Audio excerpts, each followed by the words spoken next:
Hey everyone and welcome. Today we're diving into the fascinating world of Japanese silk. Japan and silk have a super old and special connection. For thousands of years, these shiny threads have been a major part of what makes Japan unique. Archaeologists have found clues that show silk farming might have started here as early as the 3rd century.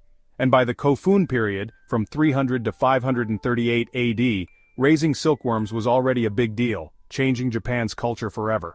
At first, silk production was a secret, but that changed during the Nara period, from 710 to 794 AD.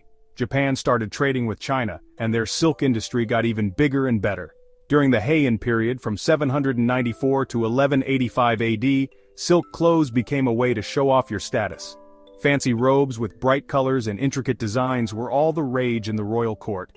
Silk wasn't just fabric anymore, it was art, a testament to Japanese skill. From the Edo period, which lasted from 1603 to 1868 AD, Japan became the world's top silk exporter. Places like Fukushima and Gunma became famous for their silk, and their knowledge was passed down through families. But Japanese silk isn't just about emperors and rich people, it's also about the countless farmers and artisans who, with their hard work and skill, have kept this amazing tradition alive. Even today, Japanese silk is the best of the best, known all over the world for its beauty. It's a symbol of Japan's long and amazing history, forever connected to the magic of silk. Have you ever wondered how those tiny silkworms transform into luxurious silk kimonos? It's an amazing journey, and it all starts with taking good care of the silkworms, called Bombyx mori. These little guys are super sensitive to their surroundings. Things like temperature, humidity, even the air quality can affect how they grow. Silkworm farmers have been doing this for ages, and they know exactly what these little creatures need. Their days revolve around the silkworms' lives. Feeding them is an art. They get fresh mulberry leaves several times a day. The sound of munching silkworms and rustling leaves fills the air in the rearing houses. As the silkworms grow bigger, everyone gets excited. Their see-through bodies slowly turn a creamy white, which means they're about to start spinning their cocoons. In modern Japan, technology helps keep the silkworms happy and healthy. Special climate-controlled rooms make sure the silkworms have the perfect environment to grow. Sometimes they even get special food that helps them grow, in addition to their mulberry leaves. These advancements mean that silk can be made all year round, which is more efficient, but the quality is still amazing. But some things never change. Respecting the silkworm and always striving for the best quality are still at the heart of it all. Get this. A silkworm turning into a cocoon is like magic.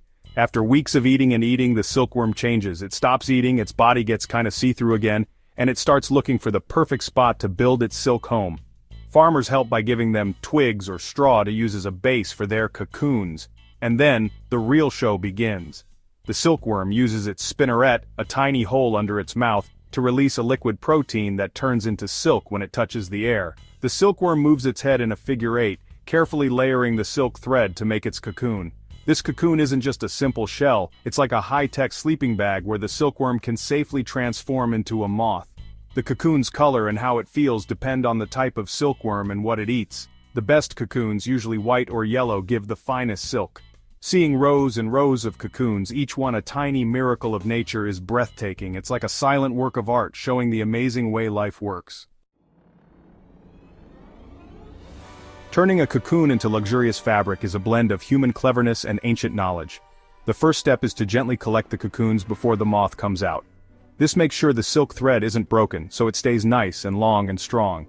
Then the cocoons are sorted by size, shape, and color, and the best ones are used to make high-quality silk.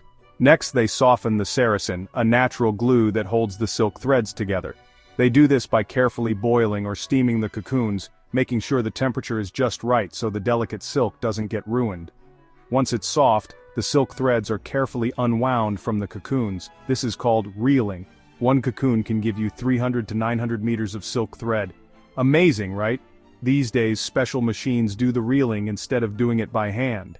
These machines are much faster but still handle the silk very gently.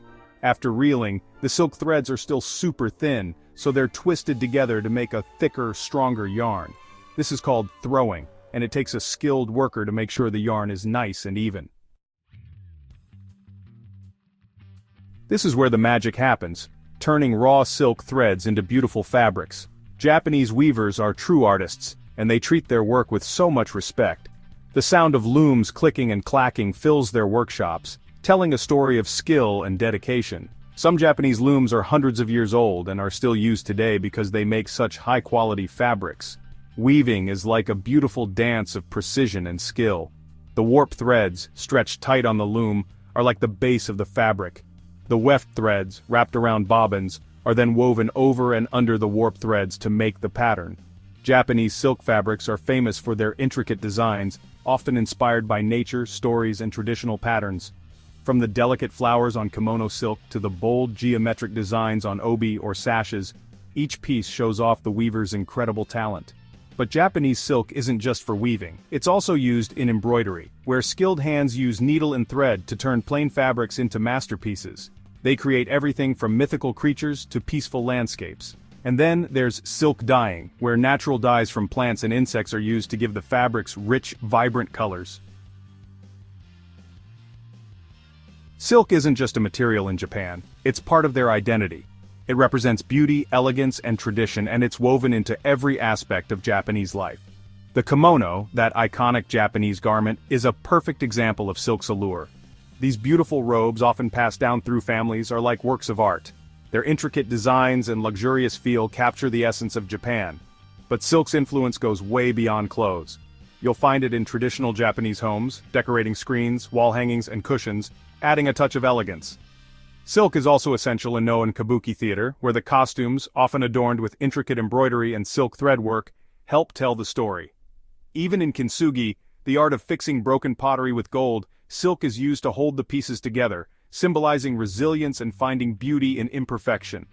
In a nutshell, silk connects Japan's past, present, and future.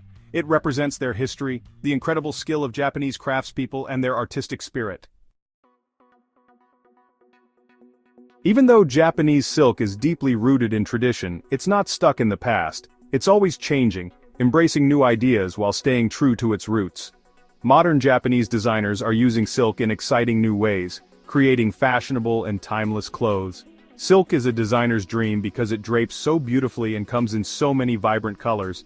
And it's not just fashion. Japanese silk is being used in all sorts of industries. It's strong, biodegradable, and hypoallergenic, making it perfect for eco-friendly packaging, medical fabrics, and even high-tech stuff. Researchers are even testing silk proteins in cosmetics, medicines, and even for healing, discovering new possibilities for this incredible material. The Japanese government knows how important silk is both culturally and economically, so they're doing a lot to support the industry. They're promoting sustainable silk farming, preserving traditional weaving techniques, and encouraging innovation in how silk is used. Like many traditional industries, Japanese silk production faces challenges in the 21st century. With the popularity of synthetic fabrics and changing lifestyles, fewer people are buying silk. But the real value of Japanese silk isn't just its luxurious feel, it's also about being good for the planet. Unlike synthetic fabrics made from petroleum, silk is natural, biodegradable, and renewable. It's a perfect example of a circular economy, where waste is reduced and resources are used responsibly. To make sure this precious heritage survives, we need to focus on sustainable practices. This means promoting organic mulberry farming, using less water to process the silk, and exploring natural dyes and finishing methods. And we can all do our part.